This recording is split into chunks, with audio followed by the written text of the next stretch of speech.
check your work. All the recordings will be played once only. The test is in 4 sections. Write all your answers in the test listening booklet. At the end of the test, you will be given 10 minutes to transfer your answers to an answer sheet. Now turn to Section 1. Section 1. You will hear a customer talking to a travel agent. First, you will have some time to look at questions 1 to 6.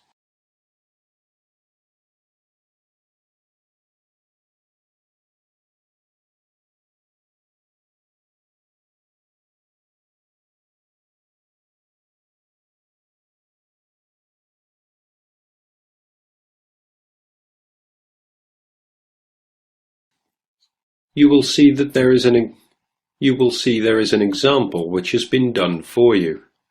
On this occasion only, the conversation relating to this will be played first. Hello, welcome to the travel depot. How can I help you? Well, I'm looking for a reasonably priced holiday. I went to South Africa for a month last year, and I'd like to see North America this time, maybe Canada. The customer says he went to South Africa last year, so the correct answer is C. Now we shall begin.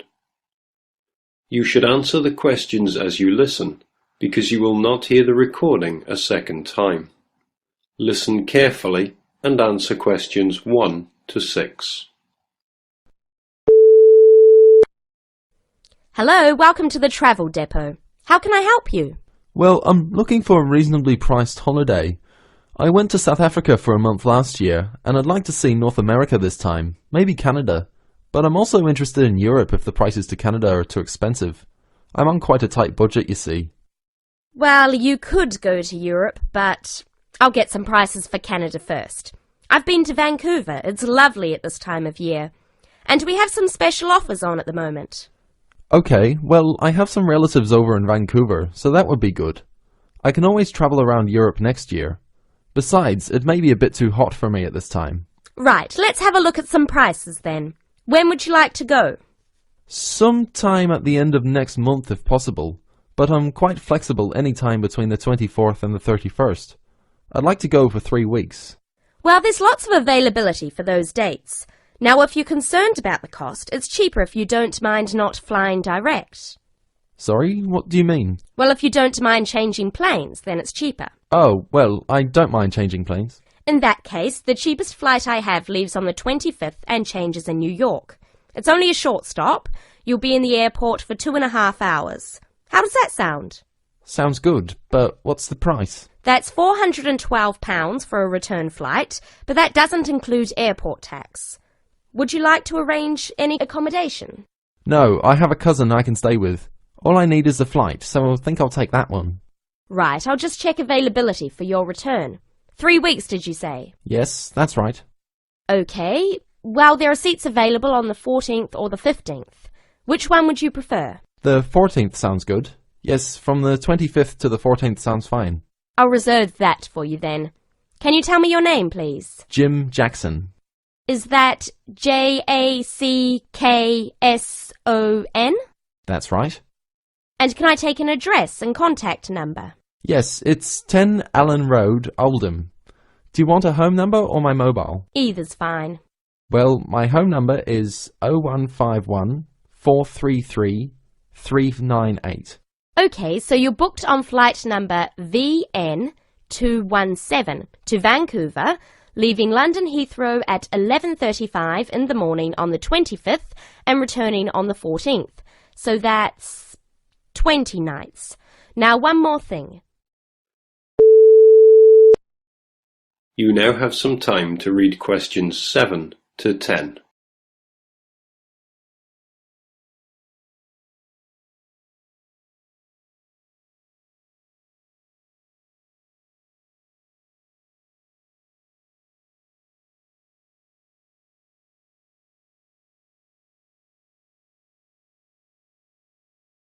Now listen carefully and answer questions 7 to 10.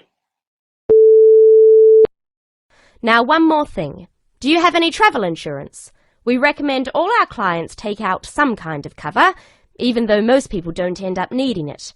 Most people have it just for peace of mind. Well, what type of cover do you have? There are two choices, the Gold Star and the Silver Star. Our most comprehensive cover is the Gold Star, which will cost £21 for the period you are away.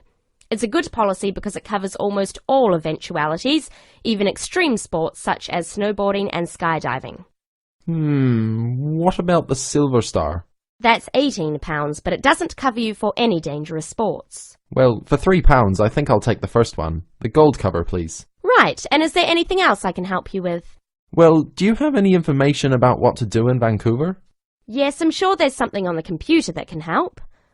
Yes. There's a Shakespeare play at the theatre, but at $54 it's quite expensive. That starts at 8 p.m. The City Museum is really popular too, if you like that kind of thing.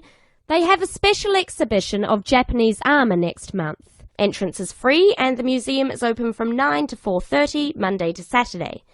Would you be interested in either of those? Oh, well, maybe. Well, I'm sure you can arrange that when you get there anyway. So it's the flight and the Gold Star insurance. That's £433 in total. Can I pay by Visa? Yes, of course.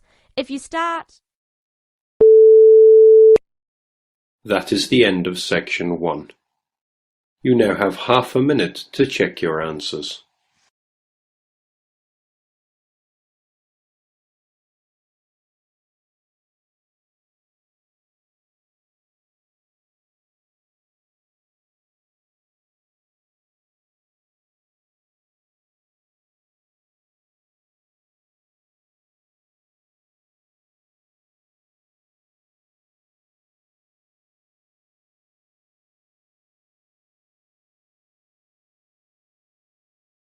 Now turn to section 2.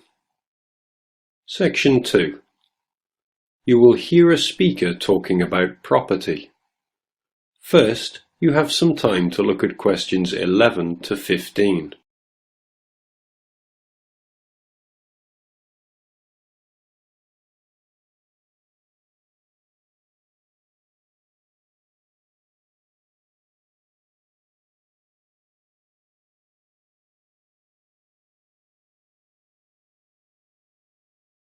Now listen carefully to the first part of the talk and answer questions 11 to 15. Thank you very much for inviting me here today. I understand that you all own your own home, and some of you may be interested in buying additional property here in the city, so I hope you will find the information I am going to share with you useful and informative. I'm going to talk about the situation with property here in the city. The city centre of any area is obviously going to have the highest prices, and as more and more people are competing for houses in this area, both renting and buying are becoming increasingly difficult. It is most people's dream to one day own their own house. House ownership gives us a feeling of having achieved something, and we can see clearly what we have worked so hard for all our lives. It can give us a sense of security for our old age, and a knowledge that we will hopefully have something to pass on to our children. However, buying a house, particularly for first-time buyers, is becoming more and more difficult, not only due to increasing prices, but also because of the need for a substantial deposit. For younger people, buying their first home is very difficult and often impossible. Young couples who cannot get the deposit together need to rent for a long time and sometimes forever. While traditionally homes near the centre of the city have been the most desirable, people are now looking further afield. This has happened for a number of reasons, the main one being that our style of work is changing, along with that of other countries such as the USA. In certain professions, for example sales and computing, it is no longer necessary for people to be based in an office full-time. More and more people are beginning to work from home, which means they can avoid the hustle and bustle of rush hour traffic jams into work and have more freedom to choose to live in a more rural and peaceful location. My company deals with finding property for both purchasers and renters in the city area. One of my main roles within the company is to find investment properties for people who wish to plan ahead for their future. You now have some time to read questions 16 to 20.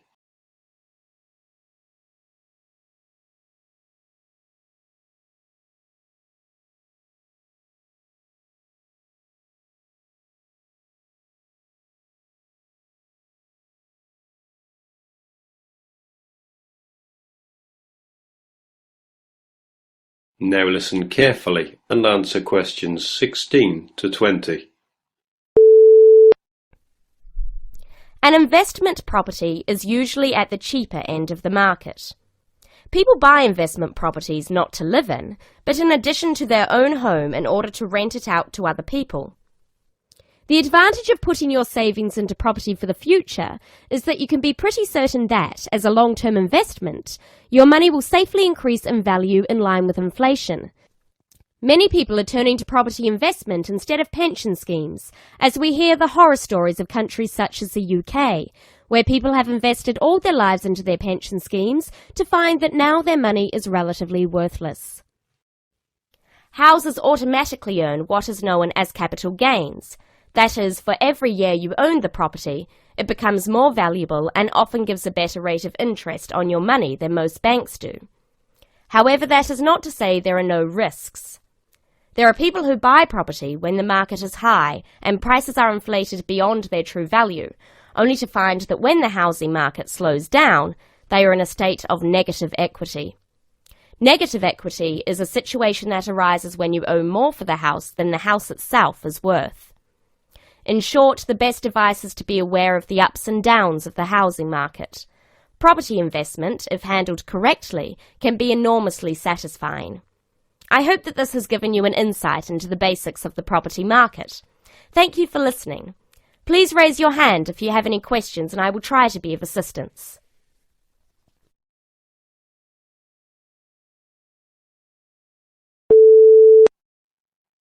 That is the end of section 2. You will now have half a minute to check your answers.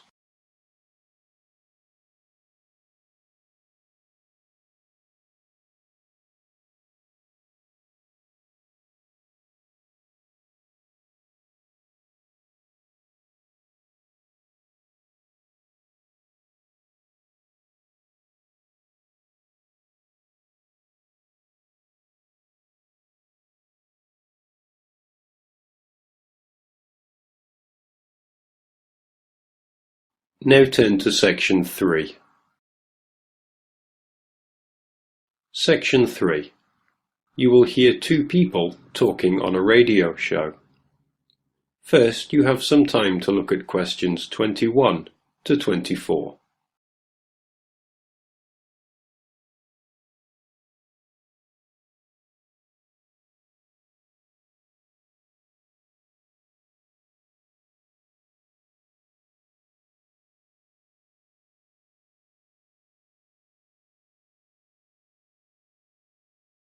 Now listen carefully to the first part of the conversation and answer questions 21 to 24.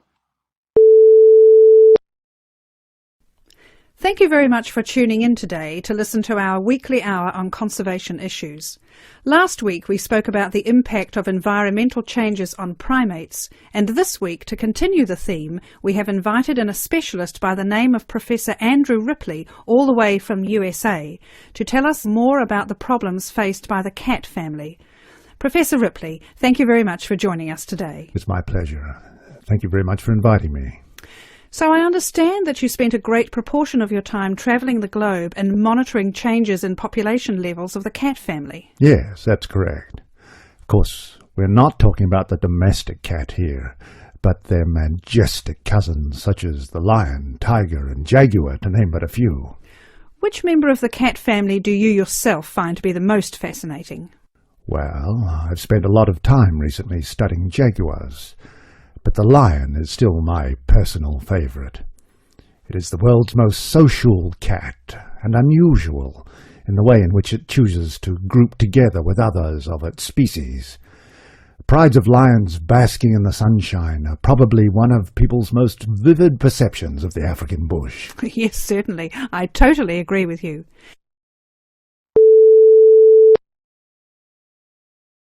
You now have some time to read questions 25 to 30.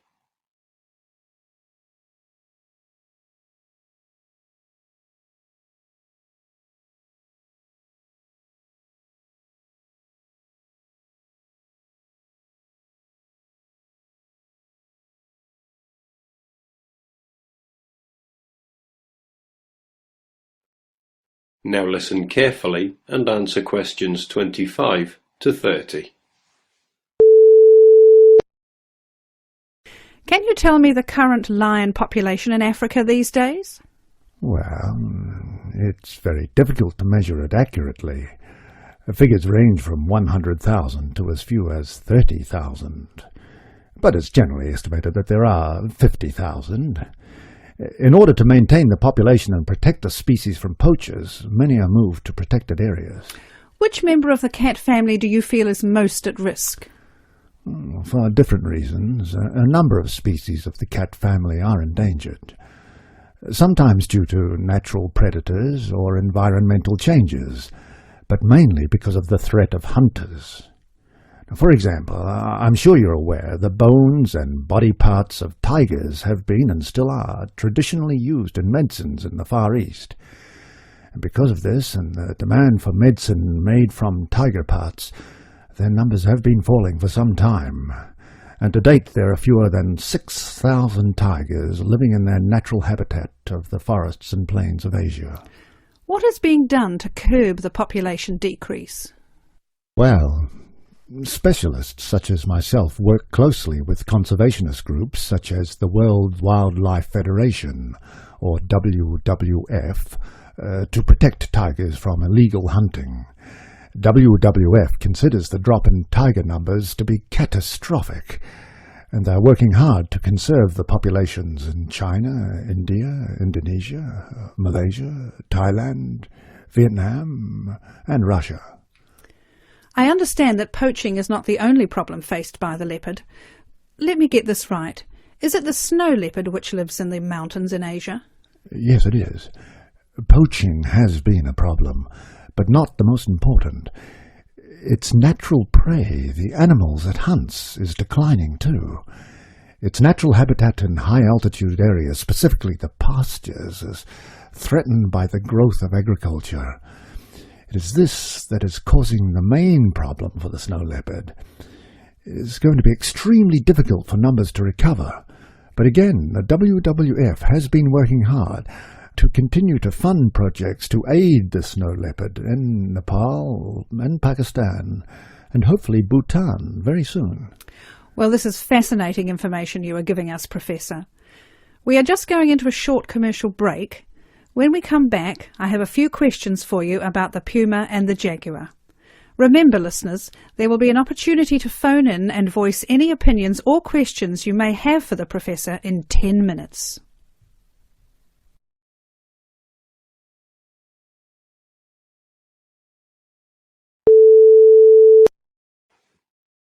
That is the end of section 3. You now have half a minute to check your answers.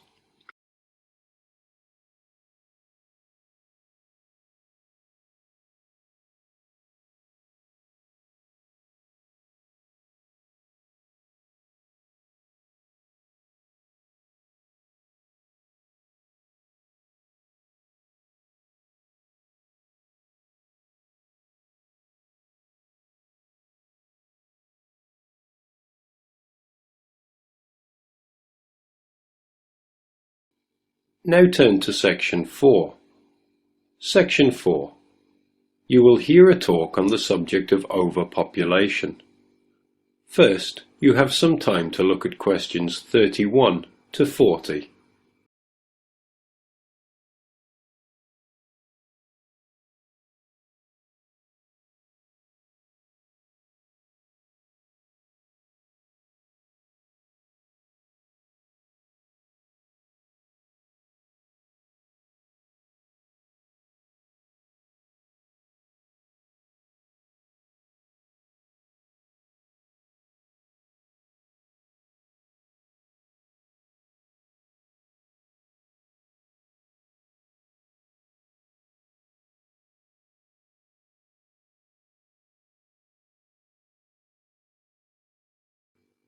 Now listen carefully and answer questions 31 to 40.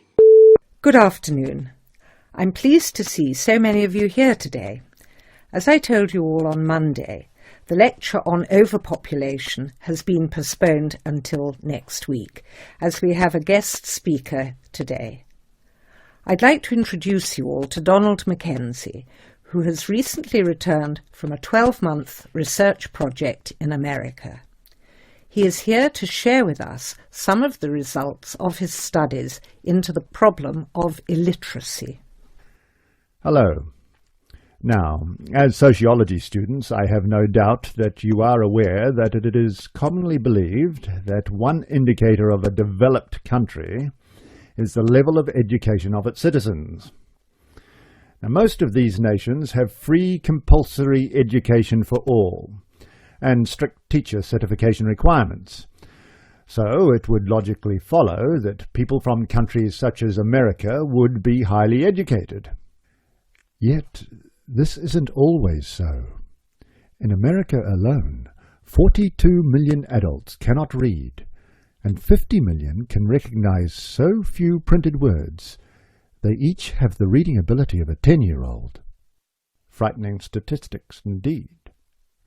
But not as frightening as the trend suggested by current estimates.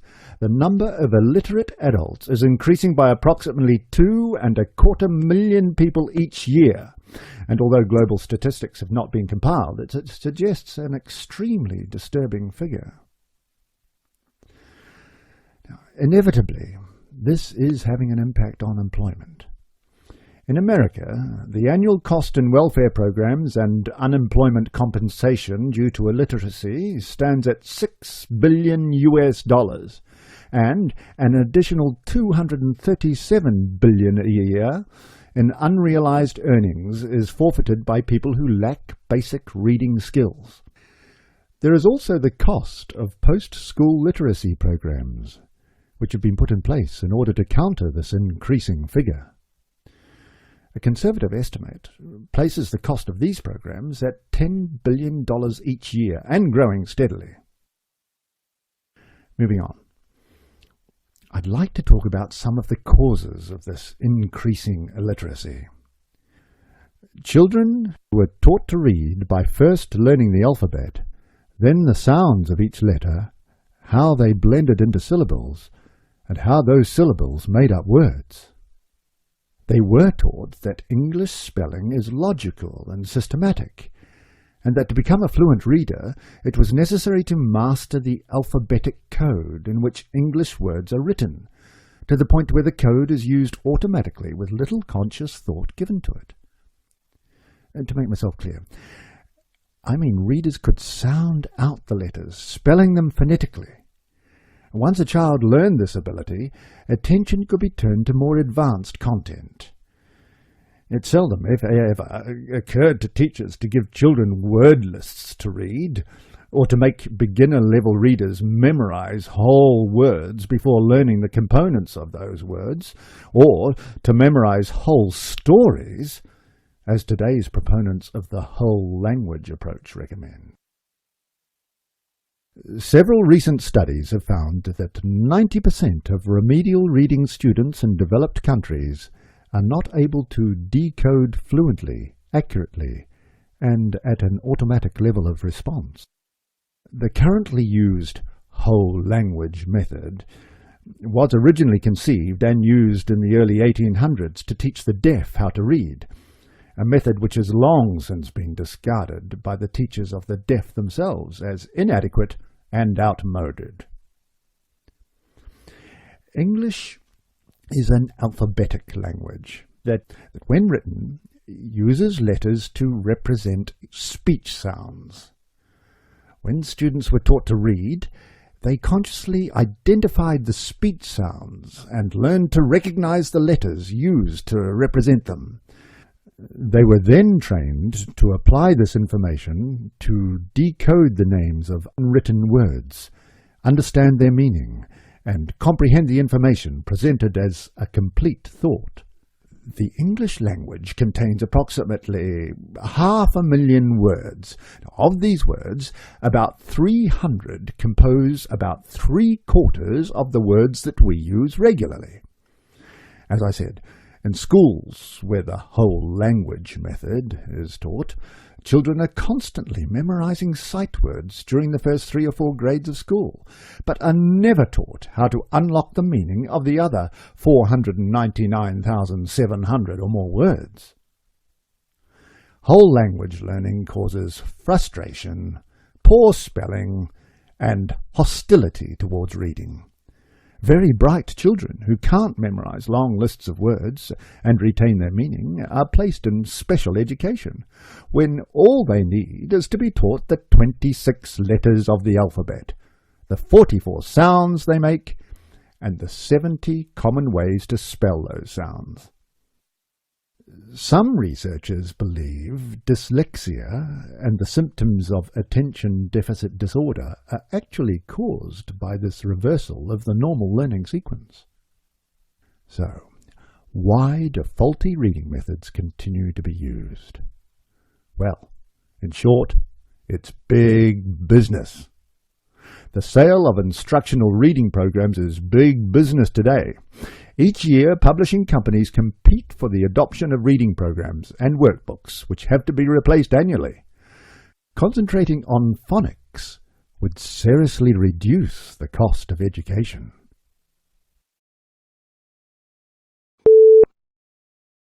That is the end of the listening test. In the real IELTS test, you would now have 10 minutes to transfer your answers to the answer sheet.